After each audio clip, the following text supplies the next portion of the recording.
Terrible Inventions by Legend Inventors. The great inventors throughout time are inevitably remembered for their masterpieces, the inventions and innovations which have helped shape mankind's history. Which is very fortunate for the following master inventors, who also came up with a few stinkers along the way. Here we take a look at the truly terrible inventions which came from the brilliant minds of great inventors. Thomas Edison, the Edison Doll. With more than 2,000 patents to his name, the prolific inventor Edison was bound to come up with a few duds along the way, but the Edison Doll was a terrifying failure. Not content with inventing the light bulb and the telephone, Edison decided to create a talking doll for children. The doll was reliant on a phonograph, another top invention by Edison, being played at the correct speed, lending the inanimate deer a voice. Unfortunately, the phonograph was still difficult for a child to operate with any degree of accuracy, leading to a terrifying fast-paced squeal or slow, devilish drawl. The final nail in the coffin was the quality of recording available at the time, which was still quite crude. So even when the phonograph was operated at the correct speed, the doll still sounded quite monstrous. Thomas Edison, concrete homes. Another entry from Edison, and he's perhaps a bit unlucky with this one, with concrete widely used in modern architecture. However, in 1917 he built 11 concrete homes, complete with concrete furniture and concrete pianos, but did not manage to sell a single one. His thinking was that concrete houses could be built on the cheap and help solve housing crises. An absolute failure of a venture, Edison never visited the idea again. The practical benefits of concrete houses could not overcome public's horror in the thought of living in a concrete block and sitting on concrete furniture. Despite this, over the years, other people picked up some of the principles.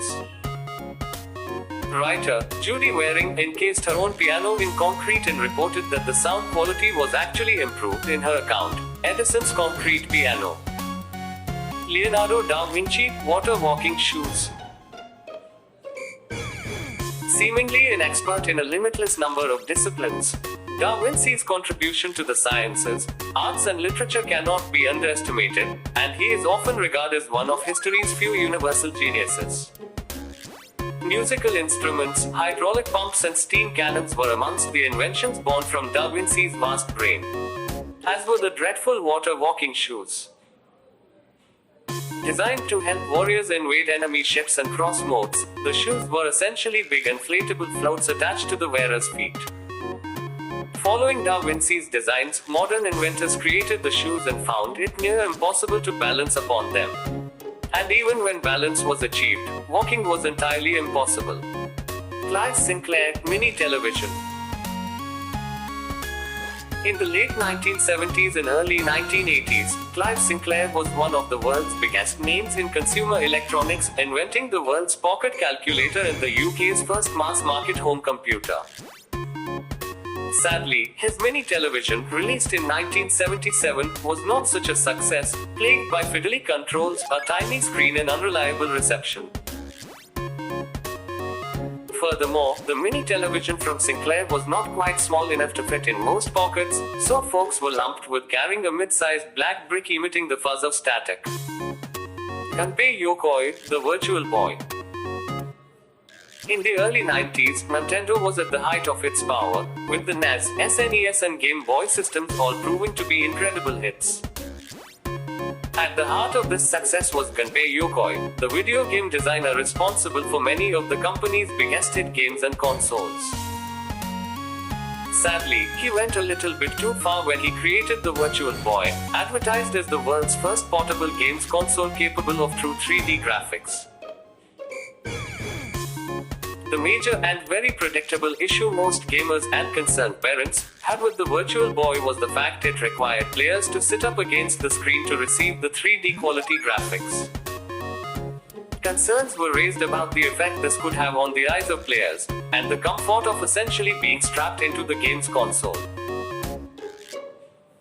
Virtual Boy was overwhelmingly panned upon release, with critics highlighting the discomfort of playing the games, the terrible graphics and the poor lineup of games.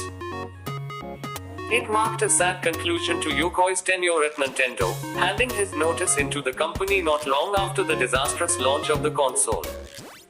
Alfred Nobel, Dynamite.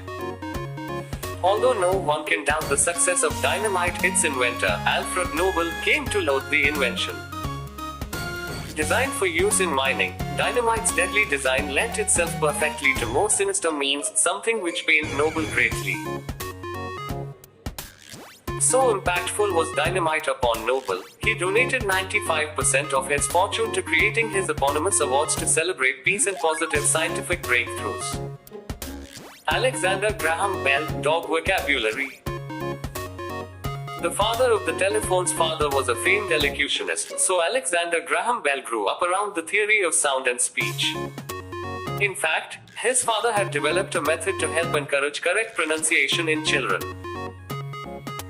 At the age of 20, Bell decided to expand upon his father's works by teaching his adopted dog to speak. A rescued stray, True, was to be the subject of Bell's experiments, and was able to articulate the phrase, "How are you, Grandmama?" by the end of the training. Sadly, the adopted pooch wasn't concerned about the old lad's well-being. To utter this sentiment, True relied upon his master to shape his muzzle to perform the required syllables. Nikola Tesla, earthquake machine. The incredible mind of Nikola Tesla innovated an amazing array of concepts and technologies far ahead of his lifetime, with X-rays, robotics and wireless energy transfer all coming from his brain. Some of his innovations were slightly unsettling though, such as the earthquake machine, designed to replicate the effects of a full earthquake. In its first demonstration, the earthquake machine is said to have nearly shook down his entire office building.